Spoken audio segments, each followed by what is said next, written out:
Hey guys, what's up? So happy to have you here with me and going through on this journey with us. So glad that you made it this far and are continuing to push through and see exactly what is the semi-retired real estate agent. I know it sounds a little different than what we're used to, but there's a reason behind that. And I want to kind of go back to the origin of the semi-retired real estate agent and how we're going to just make simple little tweaks and switches to get us into a position to just leverage your business you already have. It's not a massive secret that what you can do to continue what you're doing and make it something that can last generations. That's the idea of the semi-retired real estate agent. So kind of a little backstory on me.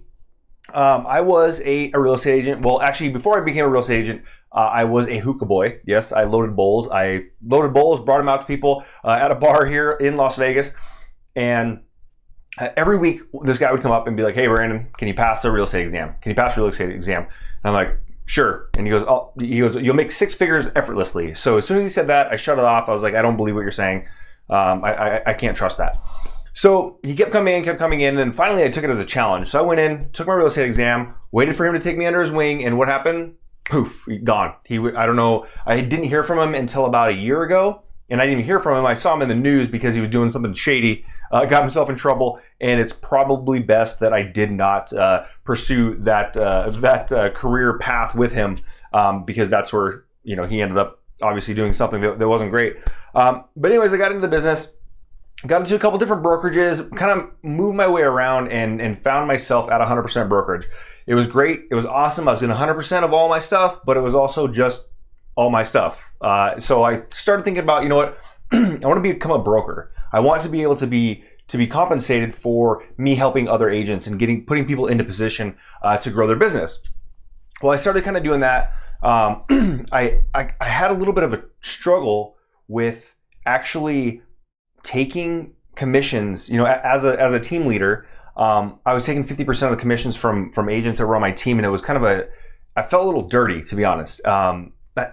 It was like I wasn't giving them something to build up.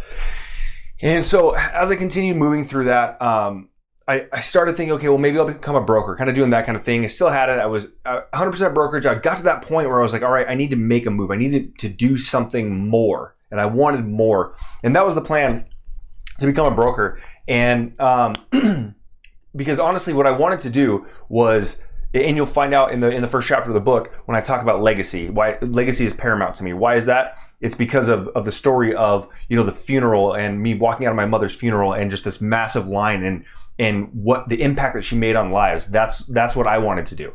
That's what I want to do. That's what I still thrive for and strive to become, that person that people are going to look back and look at that. But I realized that just selling homes wasn't going to do that for me. I wasn't going to change. You know how it is. You get people that they're so excited and happy and thankful for the work that you put in to help them buy or sell a home, and then it kind of wears off. There's not much left after that. So what I really wanted to do was get myself in a position where I could better other agents. And how could I do that? And so I thought, okay, I'm going to become a broker. So I started looking. Okay, brokerage. This is going to be awesome. What am I going to do to get started? So I started looking at it. It's like, the cost for this, the cost for that. I got to take this testing, I got to take that testing. And I was like, man, this is a lot of money and a lot of risk that I was putting myself in. And all that was have my, name on the sign and be like, hey, look, I'm super cool. Or, I bought into a franchise.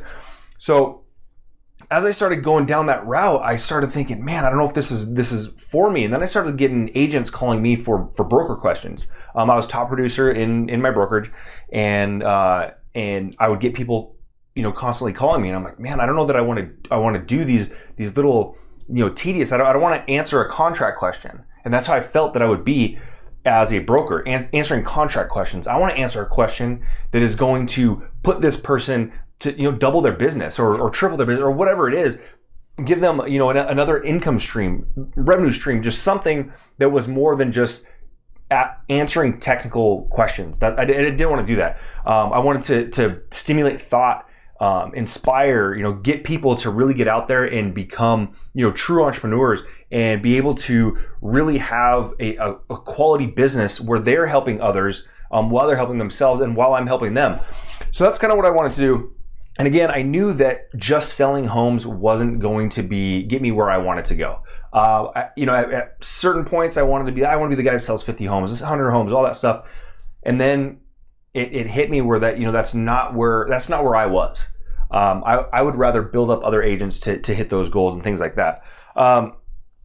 So kind of at this time when I was looking to become a broker and start my own brokerage or buy into a franchise or whatever, I was introduced to this model, and this model is something we haven't discussed yet. But this model is like the the company that I work for is not a sponsor for this. This is not their thoughts. These are my thoughts. These are what I was going through and what I'm doing now and moving forward.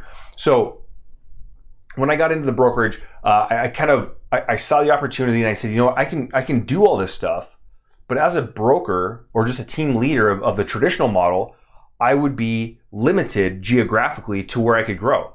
Like I wanted to go wherever. I like to think of my business now is Brokers Without Borders. That's what I like to think of where we're at now. And this was made possible by the model that existed. And it's not something, when I saw it, I was like, why recreate it? You don't need to recreate this model. It already exists. And you can continue to basically leverage the model that exists, or I could build my own, like I said. And my thought process is, leave the ego aside. You don't need to be the creator of this. Why don't you just leverage this, use it, and help others use it? So as you continue to go through this video series of what kind of got me to make the move and a little bit more understanding of what we're doing, I will tell you that the brokerage that I work with is eXp Realty. You may have heard of it before. You may have not. You may have heard some false things. You may have heard some right things, and maybe you don't like it. Maybe it doesn't work for you. I understand that it doesn't work for a lot of people, and because a lot of people just want to sell more homes, and that's their focus. They don't want to change direction on anything else.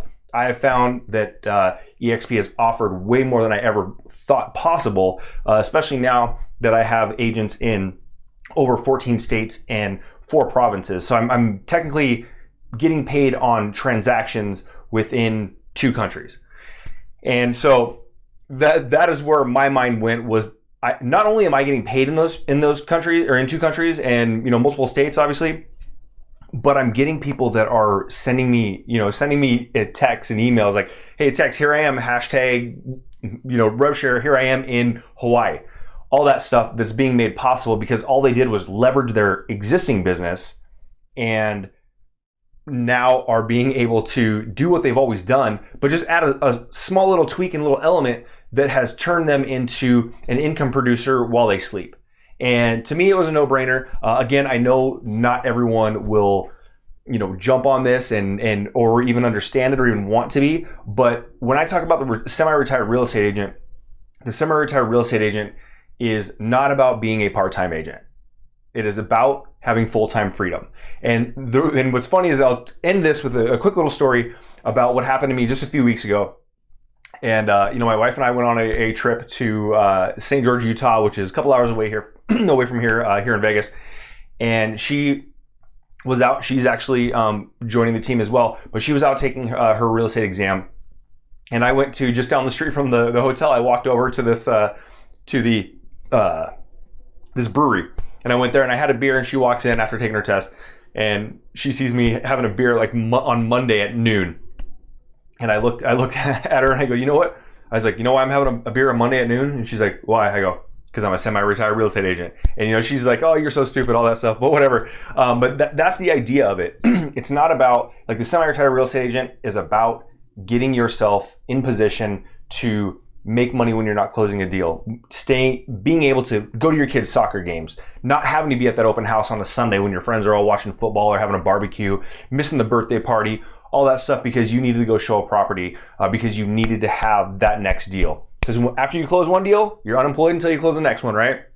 So that is what the semi-retired real estate agent is about, and how I got there is through the model that eXp Realty offers. And so the next few videos that you're going to see are going to be videos of the overview of what eXp is, how we're able to do what we do, as well as other people who have had massive success, why they've moved, and also other ideas around the model as well, and how I've incorporated eXp Realty to put me in a position to become a semi-retired real estate agent. So I hope you enjoy all the videos, and afterwards, feel free to schedule an appointment with me. We'll talk about where your business is at, where it can go, and I'm very excited to get to talk to as many of you as possible that are really wanting to kind of take it to the next level and put yourself in position to create that generational wealth that your kids can continue to live on, and maybe even their kids.